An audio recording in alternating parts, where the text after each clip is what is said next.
Bonjour, j'espère que vous allez bien. Et dans cette vidéo, je vais donner quelques conseils sur les produits à ne pas vendre quand on démarre sur eBay ou en dropshipping en général. C'est valable si vous faites par exemple dropshipping avec Shopify ou avec Amazon.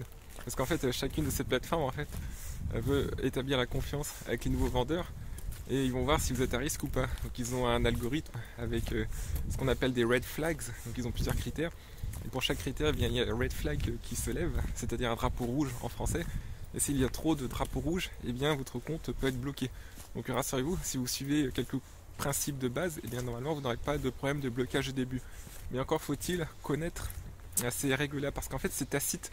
eBay ou Amazon ou Shopify, tacite ça veut dire que ce n'est pas dit, ce sont des règles non dites.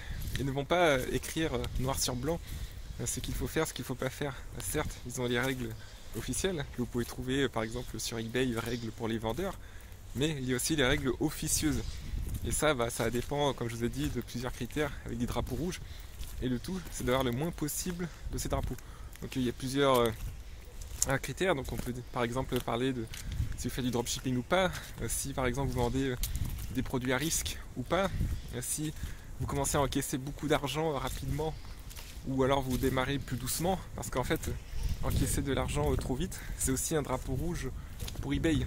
Si jamais vous avez une courbe avec laquelle vous passez par exemple de 0 € de vente par jour à 500 € de vente par jour en juste une semaine ou deux, et bien là la plateforme eBay, ils vont pas forcément apprécier. Enfin, ils apprécieront parce qu'ils gagneront de l'argent en plus, mais ils voudront quand même savoir qui vous êtes, ils vont vous demander des papiers, des factures, peut-être une carte d'identité et aussi un extrait cabis, c'est-à-dire un papier qui montre que vous êtes bien enregistré dans une entreprise.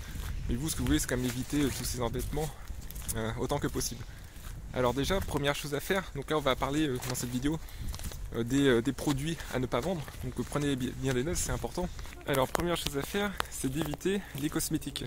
Alors les cosmétiques au sens large, surtout les crèmes en fait, et même les parfums, parce que déjà les crèmes, eh bien, ça peut provoquer potentiellement des blessures, même si vous vendez des bons produits. En fait eBay, ils sont pas chez vous pour vérifier, ils sont basés aux États-Unis, ils font tout en ligne, donc eux ils préfèrent en fait jouer la carte de la parano. Donc même si vous vendez les meilleurs produits du monde, les meilleurs cosmétiques qui soignent la peau, qui aident à enlever les rides, je sais pas quoi, mais eBay, eux, ils veulent pas savoir. Eux, ils vont bloquer et puis ensuite poser des questions. Ça marche comme ça. eBay, c'est une société américaine. Dans la société américaine, c'est très facile d'entrer. Mais si vous faites des petites bêtises ou si vous allez contre la règle, eh bien d'abord, ils ferment, ils bloquent votre compte et ensuite, ils vous posent des questions. Alors qu'en France, c'est plutôt l'inverse. On vous demande plein d'informations et ensuite on vous laisse tranquille, comme sur Cdiscount par exemple. Sur Cdiscount, eh bien, on va d'abord vous demander vos informations d'entreprise, ensuite vous pourrez commencer à vendre. Alors que sur eBay, vous commencez à vendre et plus tard, on vous donnera vos informations d'entreprise. Alors oui, donc les cosmétiques, alors les parfums, les crèmes, je déconseille. La deuxième chose, les produits de grandes marques. Si par exemple vous avez un stock de chaussures Nike, de chaussures Adidas, Reebok, le grand classique, bien évitez aussi, même si vous avez un stock légitime. En fait, ce qu'il faut savoir dans ces marques-là, c'est qu'il y a beaucoup de contrefaçons, des copies tout simplement. Et même si vous avez des produits originaux, eBay va pas chercher à savoir au départ. Leur algorithme va avoir nouveau compte red flag, Nike red flag, comme j'ai dit, drapeau rouge. Parce qu'en fait les drapeaux rouges ils sont déclenchés par des mots-clés particuliers que vous mettez dans votre titre. Et paf, ils bloquent votre compte. Donc il peut se passer deux choses ensuite. Alors eBay en général va vous demander des factures, mais il peut aussi, si vous voit qu'il y a trop de drapeaux rouges, bloquer votre compte. Et là dans ce cas-là il faudra recréer un nouveau avec une autre identité. Alors rassurez-vous, c'est pas extrêmement compliqué, mais bon, faut quand même éviter. Il faut mieux partir d'un bon pied, surtout les 90 premiers jours. Ensuite vous pourrez bien vous défouler, vous pouvez vendre des choses un peu plus, on va dire, à risque, mais les 90 premiers jours, soyez vraiment sous les radars. Alors ensuite, donc j'ai dit les produits de marque, j'ai dit les parfums, les produits pour bébés aussi, parce que c'est très sensible. Sur AliExpress par exemple, en Asie, vous voyez des tas de trucs pour les enfants, des jeux, des ceintures de sécurité pour enfants, des sièges pour enfants pour les voitures. Ça c'est à proscrire aussi, parce que ça ce sont des produits qui suivent des normes très strictes en Europe et dans d'autres pays du monde aussi. Et eBay ne va pas avoir de problèmes légaux. Et puis vous aussi vous en tant que vendeur, je pense que vous avez une éthique comme moi, comme tout le monde, enfin comme la plupart des gens qui regardent cette vidéo et cette chaîne, j'espère. Et vous ne voulez pas vendre des produits, vous n'êtes pas sûr que ça soit safe à 100%, surtout pour les enfants bébés. Et sachant qu'on fait du dropshipping, eh bien, on peut difficilement contrôler à distance. Alors si vous vendez des produits pour enfants, eh bien ça, il faut le faire très proprement. Il faut que vous alliez voir un fournisseur qui propose clairement des produits aux normes européennes. Il faut que vous alliez même là-bas le voir, il faut que vous alliez en Asie, voir comment il fonctionne dans son usine, vérifier les certificats, etc. Mais si vous faites juste dropshipping et vous démarrez, non, évitez à tout prix. Alors quatrième chose, tout ce qui est en rapport avec les armes, donc par exemple les couteaux, les armes à feu et tout ça. Donc en fait sur eBay il y a un règlement. Donc le règlement, eh bien, vous pouvez le consulter sur le site. Donc il va vous dire les produits strictement interdits. Et parmi ces articles, eh bien, on trouve des armes à feu, ça va de soi. Alors je crois qu'on peut vendre peut-être certains accessoires liés à la réparation des armes à feu. Mais bon, si je pense pas que de toute façon il y en ait beaucoup sur AliExpress, des produits relatifs aux armes à feu. Donc vous n'allez pas en vendre probablement. Et même si vous en vendez, sachez que la plupart sont interdits. Les accessoires peuvent être autorisés. Mais gardez à l'esprit que eBay il fait pas trop la différence entre si par exemple vous mettez le mot je sais pas moi pistolet dans votre titre, si c'est un pistolet lui-même ou si c'est un accessoire, l'algorithme ne va pas forcément faire la différence. Tant qu'il y a le mot qui est dans le titre en fait, et bien l'algorithme vous pourrez bloquer votre compte. Donc c'est pour ça que il vaut mieux éviter aussi. Alors parmi les armes, eh bien, vous avez aussi les couteaux. Donc les couteaux, ça il faut faire attention. Alors on peut en vendre quand c'est relatif à la cuisine par exemple. Quand c'est une arme, je pense pas. Et puis il y a aussi certains types de couteaux, par exemple, ceux qui sont rétractables avec les lames rétractables, ça c'est strictement interdit.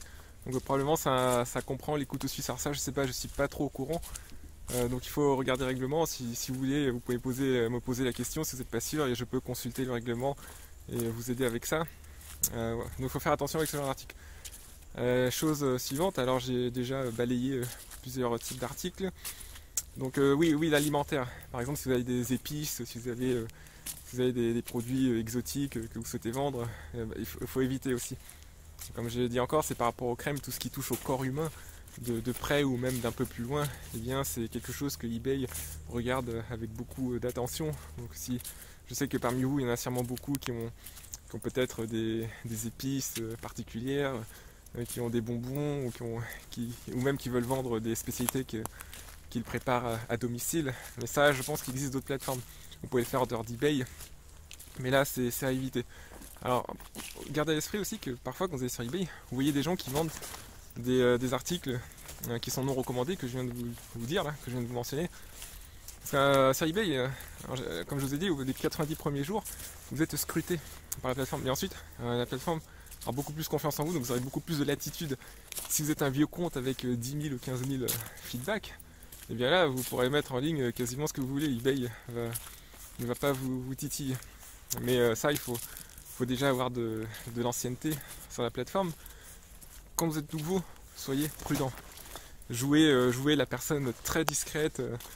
Faites-vous discret, cachez-vous sous une cape d'invisibilité, là, comme dans Harry Potter. Il avait sa cape et il se baladait dans le château de Poudlard sans qu'on puisse le repérer. Enfin, si vous avez lu Harry Potter quand vous étiez petit, comme moi, quand j'avais 10 ans, ou 11 ans, je sais plus. Et voilà, ayez votre cape d'invisibilité. Les 90 premiers jours, jouez la carte des ventes douces. N'essayez pas de forcer la main et de vendre massivement dès les premières semaines. Surtout si votre compte est neuf.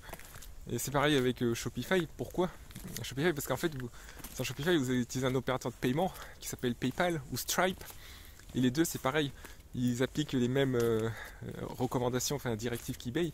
PayPal, par exemple, regarde avec leurs algorithmes quels produits vous vendez sur Shopify. Et ils peuvent bloquer votre compte temporairement s'ils voient qu'il y a quelque chose qui soulève trop de drapeaux rouges. Et pareil, comme sur eBay, vous demandez plus d'informations. Ou même fermer votre compte PayPal si vraiment vos pratiques sont extrêmes. Si, je sais pas, si vous vendez des articles de sadomasochisme dès le début, ça va peut-être pas fonctionner. Si vous vendez des piments rouges de Cayenne, bon, c'est délicieux le piment rouge de Cayenne, mais c'est de l'alimentaire. Et PayPal va peut-être pas vous autoriser au départ. Alors l'alimentaire, je connais pas trop non plus car j'ai jamais vendu là-dedans. Peut-être que c'est autorisé sur PayPal et pas sur eBay, je sais pas, ça il faut regarder encore comment ça fonctionne. Voilà, donc si vous êtes intéressé par la vente sur eBay, je vous recommande vivement de vous inscrire à ma formation offerte. Donc le lien est sous la vidéo.